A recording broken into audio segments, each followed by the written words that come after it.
The first thing Commander Sarah Chen noticed wasn't the massive shadow falling across New Tokyo's skyline. It wasn't even the way birds suddenly stopped singing in Ueno Park. It was the silence of her comm unit. For 37 years of her life, the device had never gone quiet. Not once. Emergency channels, civilian broadcasts, military frequencies, they all buzzed with constant human chatter. But now, nothing. Just the soft hiss of dead air. Sarah stood on the observation deck of the Global Defense Initiative headquarters, watching the sun set behind towers of glass and steel. The city stretched endlessly in every direction, home to 42 million souls who had no idea their world was about to change forever. Commander. The voice belonged to Lieutenant Marcus Webb, her aide-de-camp. Young, eager, and completely unprepared for what was coming.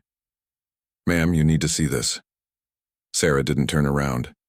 She'd been expecting this call for 3 months, ever since the deep space monitoring stations had detected the anomaly.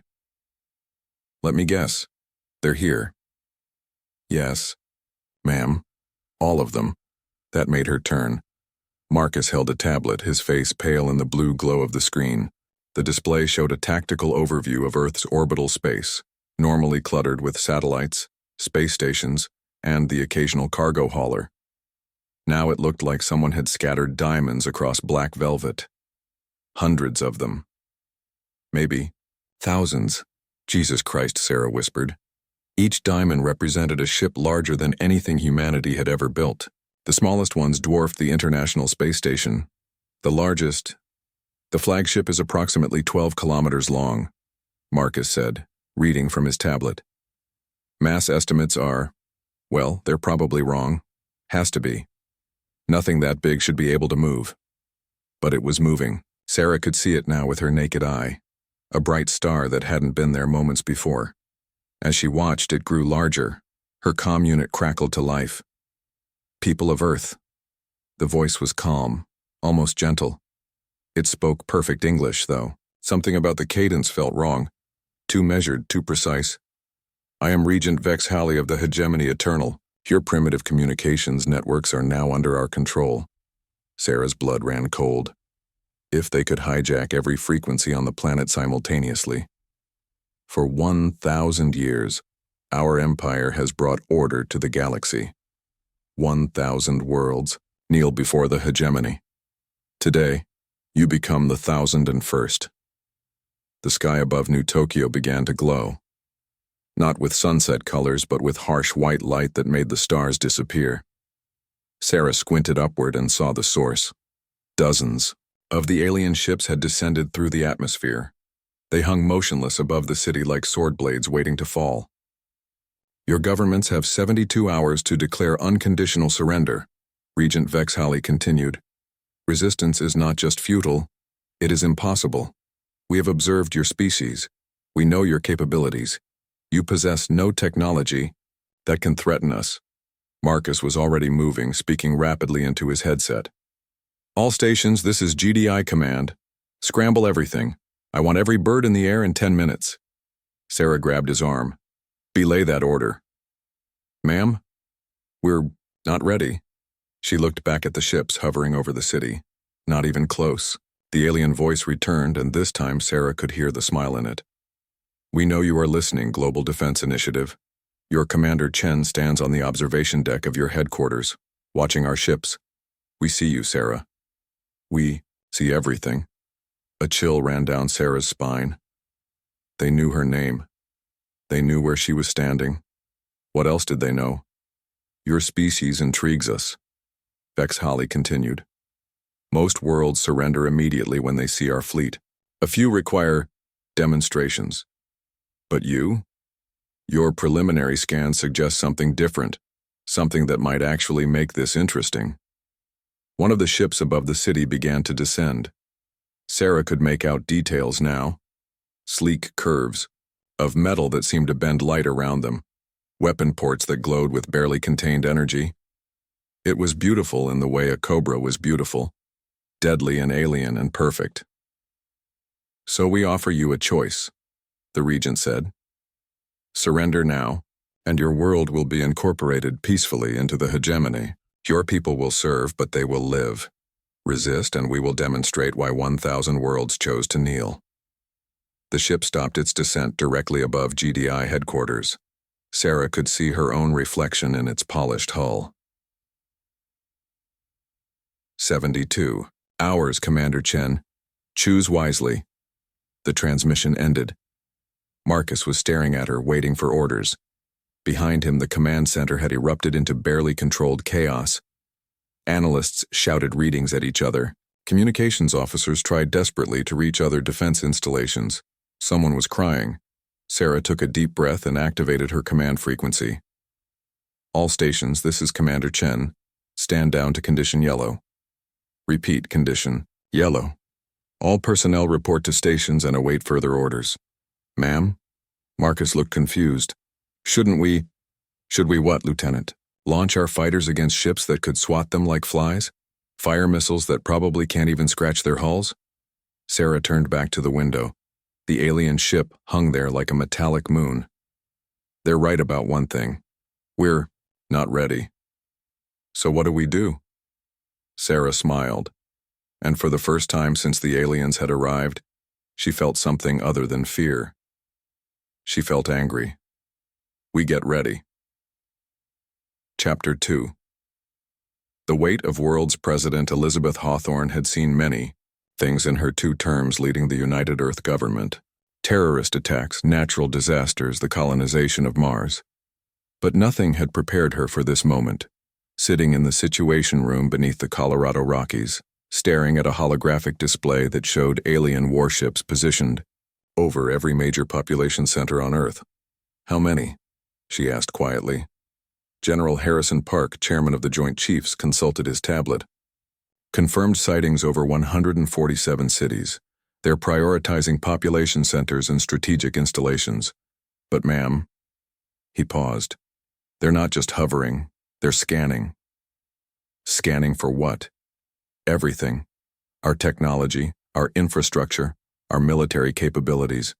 They're mapping us down to the molecular level. Hawthorne rubbed her temples.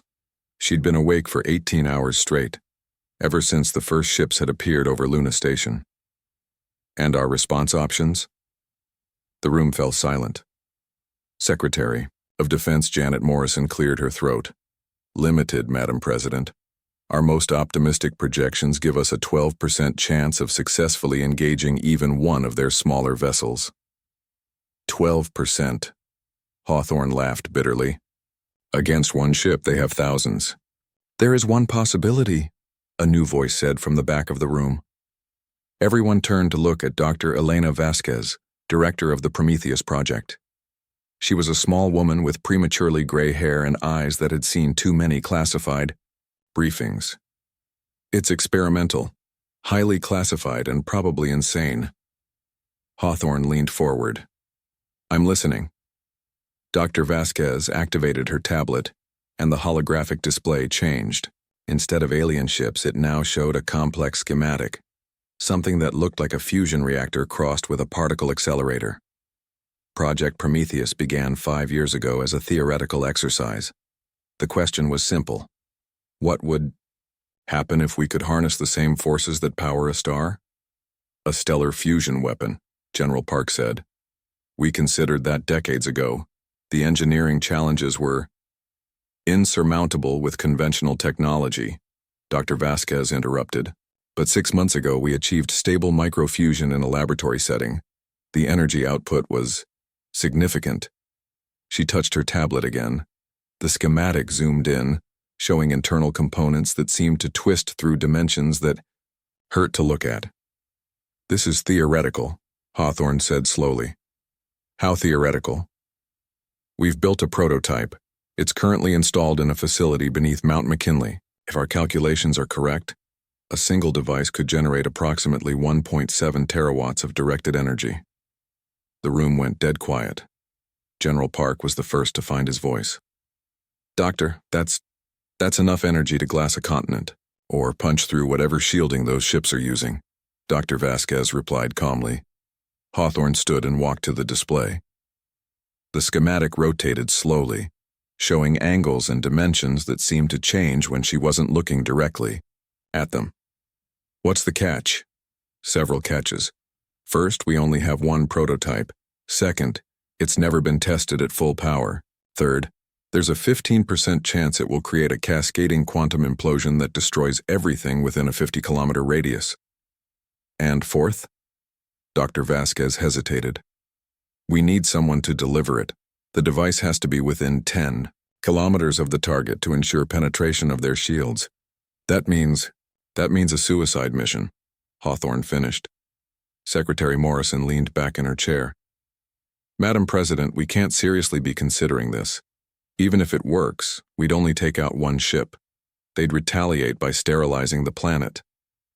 Maybe, Dr. Vasquez said. Or maybe they'd realize we're not as helpless as they thought. Hawthorne studied the faces around the table. These were the smartest, most experienced people on Earth, and they all looked terrified. She didn't blame them. She was terrified too. Her secure phone buzzed. She glanced at the caller ID and felt her stomach drop. It was Commander Chen. Sarah, please tell me you have good news. I'm afraid not, Madam President. We've been analyzing their ships for the past 6 hours. Their technology is at least 500 years ahead of ours. Maybe 1,000. But they made a mistake. They're too confident. They've positioned their ships in stable orbits, predictable patterns. They think we can't hurt them, so they're not bothering with evasive maneuvers. Hawthorne looked at Dr. Vasquez, who was nodding slowly. Sarah, I'm sending you some classified files. I want your opinion on something. Ma'am, with respect, I think I know what you're about to ask. And I think it's our only shot. The line went quiet for a moment. Then Hawthorne said, the pilot would have to be someone with extensive combat experience. Someone who understands the risks. Yes, ma'am. I've already volunteered. Sarah, Madam President, I've been fighting humanity's wars for 20 years. If this is how it ends, then this is how it ends. But I'll be damned if I let these bastards take our world without a fight. Hawthorne closed her eyes. In 36 hours, the alien ultimatum would expire. In 36 hours, humanity would either kneel or burn. Dr. Vasquez, how long to prep your device for transport? 18 hours, Madam President. Do it. Sarah, I want you in Alaska as soon as possible. General Park, what's the status of the Valkyrie project? The general consulted his notes. The prototype is ready for testing. It's the fastest thing we've ever built. Good. Because we're about to find out if humanity has what it takes to stand up to the universe. As the meeting broke up and people hurried to their various tasks, Hawthorne remained standing in front of the holographic display. The alien ships hung there like malevolent stars, waiting. In 36 hours, one of those stars was going to learn that humans didn't kneel easily. Chapter 3. Fire in the Sky. The Valkyrie looked like death-given wings. Commander Sarah Chen stood in the hangar beneath Mount McKinley, studying the sleek black fighter that would either save humanity or become her tomb. It was barely larger than the old F-35 Lightning, but every line of its design screamed speed and lethality. She's beautiful, said Captain Maria Santos, the Valkyrie's chief engineer. Experimental fusion drive, quantum-entangled navigation, and enough firepower to level a city block. And the cargo? Sarah asked, though she already knew the answer. Dr. Vasquez stepped forward, gesturing to a cylindrical device that had been mounted where the fighter's secondary weapons should be. It hummed with barely contained energy, and Sarah could swear she felt her teeth ache when she looked at it directly. Prometheus Mark I, Dr. Vasquez said. Theoretically capable of punching through any known form of energy shielding. Theoretically. I notice you keep saying theoretically, because we've never tested it on anything larger than a laboratory target. For all we know, their shields are completely immune to directed fusion energy. Sarah climbed the ladder to the Valkyrie's cockpit. The interior was cramped but efficient, every surface covered with displays and controls. It smelled like new leather and ozone. What's the mission profile? She asked as she settled into the pilot seat. Captain Santos handed her a tablet. Simple in concept, suicidal in execution. You'll launch in approximately 4 hours, When the target vessel is directly overhead, the Valkyrie will get you to within 10 kilometers of their hull. You fire the Prometheus device, then get the hell out of there. And if it doesn't work, then you've bought humanity about 30 seconds to come up with Plan B. Sarah activated the cockpit displays. The tactical overview showed the alien ship hanging motionless above them, a 12-kilometer behemoth that made the largest human vessels look like toys. According to the scans, it housed approximately 50,000 alien beings. 50,000. Lives she was about to try to end. The thought should have bothered her more than it did. Commander, Dr. Vasquez climbed up beside the cockpit. There's something else, something we discovered in the past few hours. Sarah looked up from the displays. What now? We've been monitoring their communications. Most of it is encrypted, beyond our ability to decode, but we've picked up fragments, enough to understand something important. Which is? This isn't just an invasion fleet, it's a punishment fleet. They're not here to conquer us, they're here to make an example of us. Sarah felt ice form in her stomach. What kind of example? The kind that ensures no other world ever thinks to resist the hegemony. Complete sterilization, Sarah. Not just of our governments or our military. Every man, woman, and child on Earth. The cockpit suddenly felt very small. Sarah gripped the control stick until her knuckles went white. How long do we have? Their ultimatum expires in 6 hours. But we intercepted a priority transmission 20 minutes ago. They're moving up the timetable. How much time? Dr. Vasquez checked her watch. 2 hours. Maybe less. Sarah closed her eyes and took a deep breath. When she opened them again, her voice was steady. Then we launch now. The next 30 minutes passed in a blur of final preparations. Sarah ran through the Valkyrie systems 3 times, memorizing every control and backup procedure. The Prometheus device was armed and locked onto the alien ship's power signature. All she had to do was get close enough to fire. All she had to do was commit suicide for the slim chance of taking 50,000 enemies with her. Valkyrie, this is Control. You are cleared for launch. Sarah's hands moved over the controls with practiced precision. The fusion drive came online with a sound like controlled thunder. Around her, the launch bay's blast doors began to open, revealing a tunnel that led straight up through 2 kilometers of solid rock. Roger, Control. Valkyrie is go for launch. The acceleration pressed her back into her seat as the fighter shot up through the tunnel like a bullet through a rifle barrel. In seconds, she burst through the concealed opening at the peak of Mount McKinley and found herself flying through the Alaskan night. Above her, the alien ship blotted out the stars. Control. I have visual on the target. Beginning approach vector. Copy. Valkyrie. Prometheus device shows green across the board. You are authorized to engage at your discretion. Sarah angled the fighter upward, toward the massive vessel that hung silent and motionless in the darkness. As she climbed, she could make out details of its construction, smooth curves of metal that seemed to absorb light, weapon ports that glowed with inner fire, and what looked like observation windows scattered across its hull. Were they watching her approach? Did they see her as a threat, or just another primitive human making a futile gesture? At 5 kilometers distance, her proximity alarms began to sound. The alien ship was scanning her with something that made her instruments go haywire. At 3 kilometers, she could see movement on its hull. Weapon ports were opening. At 2 kilometers, they opened fire. The space around the Valkyrie erupted in beams of coherent energy that turned the night sky into day. Sarah threw the fighter into a spiraling, evasive pattern, her training taking over as her conscious mind tried to process the impossible beauty and terror of the alien weapons. They were fast. They were accurate, but they weren't fast enough. 1 kilometer to optimal firing position, the Valkyrie's computer announced in its maddeningly calm voice. Sarah could see individual details on the alien ship now. Access ports, communication, arrays, what might have been crew quarters. 50,000 lives, she reminded herself. 50,000 beings who wanted to murder every human on Earth. Optimal firing position reached. Prometheus device ready to discharge. Sarah's finger hovered over the firing control. One press, and either she'd struck a blow for humanity's freedom or she'd died for nothing. She thought about her daughter, safe in the evacuation shelters beneath Geneva. She thought about the millions of people sleeping in cities around the world unaware that their lives hung by a thread. She thought about the 1,000 worlds that had knelt before the hegemony, their peoples enslaved or dead. "Not today," she whispered, and pulled the trigger.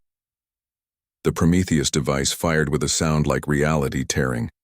A beam of pure fusion energy, hot as the core of a star, lanced across the kilometer of space between the Valkyrie and the alien ship. For a moment, nothing happened. The beam struck the ship's shields and simply stopped, dissipated, absorbed. Sarah's heart sank. It hadn't worked. Dr. Vasquez had been wrong, and humanity's last desperate gambit had failed. Then the alien ship's shields began to flicker.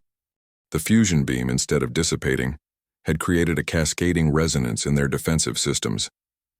Sarah watched in amazement as sections of the shield grid began to collapse, revealing the ship's actual hull. And where the beam touched that hull, the metal simply ceased to exist. The Prometheus device burned through 12 kilometers of alien starship in approximately 3 seconds. Sarah had just enough time to see atmosphere venting from the massive wound before the ship's power core went critical. The explosion lit up half the North American continent. The shockwave hit the Valkyrie like the fist of an angry god, sending Sarah tumbling through the sky in a barely controlled fall. Her instruments screamed warnings as systems failed throughout the fighter, but she managed to keep the fusion drive online long enough to arrest her descent.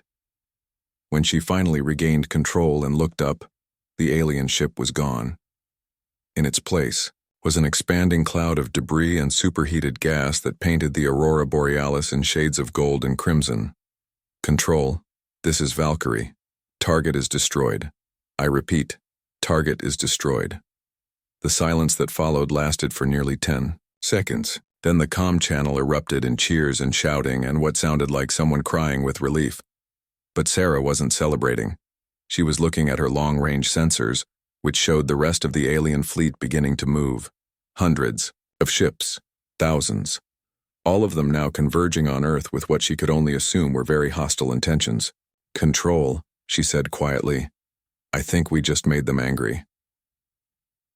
Chapter 4. The Price of Defiance. Regent Vex Holly of the Hegemony Eternal had lived for over 3 centuries. In that time, he had conquered 47 worlds, overseen the subjugation of 12 billion sentient beings, and never once felt surprise. Until now. He stood in the command center of his flagship, the Inexorable Truth, watching displays that showed the impossible. The Divine Mandate, a ship that had served the hegemony for 200 years, was simply gone, reduced to scattered atoms by a primitive world that shouldn't have been able to scratch their shields. "Report," he commanded, his voice carrying the authority of 1,000 worlds. Fleet Admiral Kethvar, his second-in-command, stepped forward. Her forearms manipulated holographic displays with precise efficiency. The humans deployed an unknown weapon system. Preliminary analysis suggests a directed fusion beam of unprecedented power. Unprecedented how? The energy output was equivalent to approximately 17,000 of their largest nuclear weapons, concentrated into a beam less than 1 meter wide. Vex Holly studied the tactical display.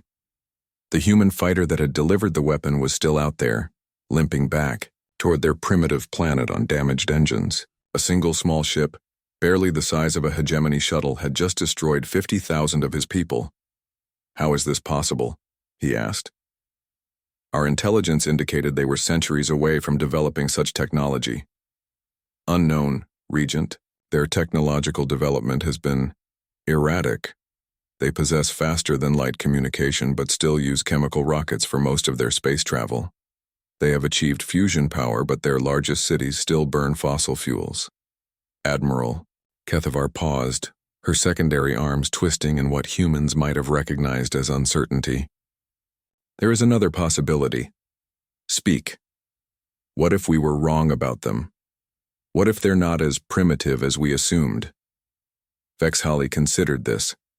In 3 centuries of conquest, he had encountered many species. Some fought with courage, others with cunning, and a few with desperate innovation. But none had ever managed to actually destroy a hegemony vessel. "Orders, Regent?" Admiral Kethvar asked. The traditional response would be immediate retaliation. Reduce their homeworld to molten slag as an example to any other species that might think to resist. But something about these humans intrigued him. Move the fleet to minimum safe distance. Deploy reconnaissance drones. I want to know everything about their capabilities before we proceed. Regent, with respect, standard protocol dictates. I am aware of standard protocol, Admiral, but standard protocol assumes we face a primitive species. These humans just proved they are anything but primitive. On the main display, the debris field that had once been the divine mandate continued to expand. 50,000 hegemony citizens dead. It should have filled him with rage. Instead, he felt something he hadn't experienced in decades. Respect. 3. Hours later, the reconnaissance drones returned with their data, and Vex Halley understood why the humans had surprised him. Their planet was a contradiction. Gleaming cities next to primitive settlements, advanced research facilities hidden beneath mountains, a global communications network that somehow incorporated both quantum entanglement and electromagnetic radiation. They're hiding something, Admiral Kethvar reported. Our scans detect massive energy signatures beneath their surface, underground facilities that our previous reconnaissance missed. Show me. The holographic display zoomed in on the human homeworld, revealing a complex network of subterranean installations. Some were clearly military. Weapon storage, command centers, what appeared to be manufacturing facilities. But others. What am I looking at? Vex Halley asked, pointing to a massive facility beneath the ice sheets of their southern continent, unknown. The energy readings are inconsistent with any technology in our databases. Vex Halley leaned forward. In the space of a single day, these humans had destroyed one of his ships and revealed technology that his vast empire couldn't identify. Either they were the most dangerous species he'd ever encountered, or they're being helped, he said aloud. Admiral Kethvar's arms twisted in surprise. Regent? Contact the human leadership. I want to speak with them directly. To demand their surrender? To negotiate? The silence in the command center was profound. In the 300-year history of the hegemony eternal, they had never negotiated with a primitive species. They conquered or they destroyed. There had never been a third option. But then again, no primitive species had ever vaporized 50,000 of their people. 20 minutes later, Vex Halley found himself looking at a holographic representation of the human leader, a middle-aged female with graying hair and eyes that held no fear. Behind her stood several others, including the warrior who had destroyed his ship. President Hawthorne, he said, inclining his head slightly. I am Regent Vex Halley. We need to talk. The human leader studied him for a long moment. I assume this is about your ship. Among other things, you have impressed me, humans. In 3 centuries of conquest, no species has ever managed to destroy a hegemony vessel. And yet you're still here, threatening our world. Indeed. Which brings me to my proposal. Vex Halley activated a display showing the positions of his fleet, hundreds of ships arranged in perfect battle formation around the human homeworld. You have proven you can hurt us, but you cannot defeat us. One ship destroyed against a fleet of thousands. The mathematics are clear. President Hawthorne smiled, and there was something in that expression that made Vex Halley's blood chill. Mathematics. Interesting choice of words. You have 1 hour to surrender unconditionally. In return, I will ensure your species survives. You will serve the hegemony, but you will live. And if we refuse, then I will demonstrate why 1,000 worlds chose to kneel rather than face our full strength. The human leader looked at her companions, then back at Vex Halley. Regent, you seem like a reasonable being. So let me ask you something. In your 3 centuries of conquest, how many species have you encountered that were capable of faster than light travel? The question caught him off guard. Several dozen. Why? And how many of those possessed weaponry capable of penetrating your shields? None. Your point? President Hawthorne's smile widened. My point is that you might want to reconsider your mathematics. The transmission ended. Vexihali stared at the empty holographic display for a long moment. Then he turned to Admiral Kethvar. Deploy additional reconnaissance drones. I want to know what they're hiding. Regent, shouldn't we simply proceed with the bombardment? We have overwhelming superiority. Do we? Vexihali interrupted. They destroyed a ship we thought was invulnerable using technology we can't identify. They speak to us without fear despite being outnumbered 1,000 to 1. And their leader just suggested that our understanding of the situation might be incomplete. Admiral Kethvar's arms twisted in what might have been agreement. Orders? Maintain position, and prepare for the possibility that these humans have more surprises waiting for us. As if summoned by his words, every alarm in the command center began to sound at once. The main display flickered and changed, showing impossible readings from the space around Earth. Ships, dozens of them, appearing from nowhere as if they had simply materialized out of vacuum.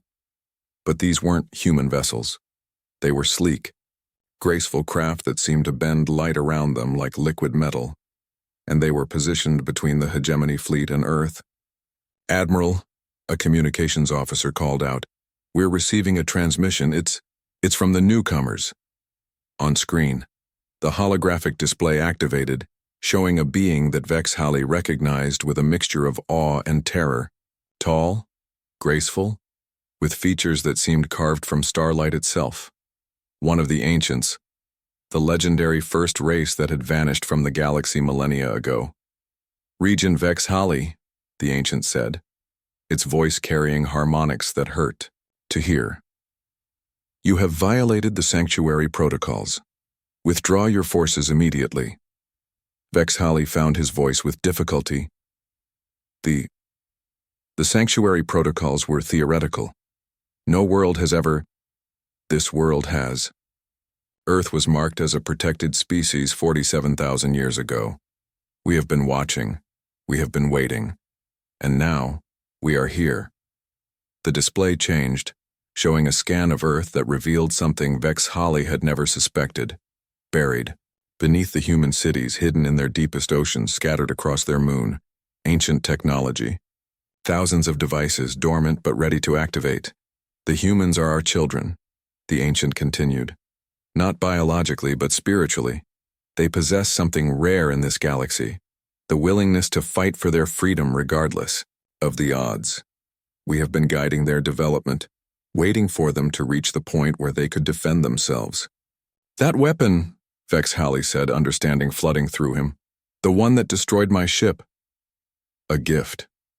One of many we have left for them to discover when they were ready." President Hawthorne's image appeared beside the ancient. She was no longer smiling. "Regent, you asked about our mathematics. Here's the equation. Your fleet versus Earth plus ancient technology plus human stubbornness. I think you'll find the numbers don't add up in your favor." Vexihali looked around his command center. His officers stood frozen, staring at displays that showed their mighty fleet surrounded by ships that shouldn't exist, protecting a world that shouldn't be able to fight back. For the first time in 3 centuries, the regent of the hegemony eternal felt something he had almost forgotten. Fear. Epilogue. The new equation. 6 months after the day the sky burned, Commander Sarah Chen stood once again on the observation deck of GDI headquarters. But this time she wasn't alone. The being beside her stood nearly 3 meters tall, its form shifting between solid matter and something that looked like contained starlight. Keeper Aruntel of the Ancients had become something like Earth's unofficial ambassador to the galaxy, though Sarah suspected the relationship was more complex than that. "Your people adapt quickly," Aruntel said, its voice creating harmonics that made the air itself seem to sing. "Faster than we anticipated."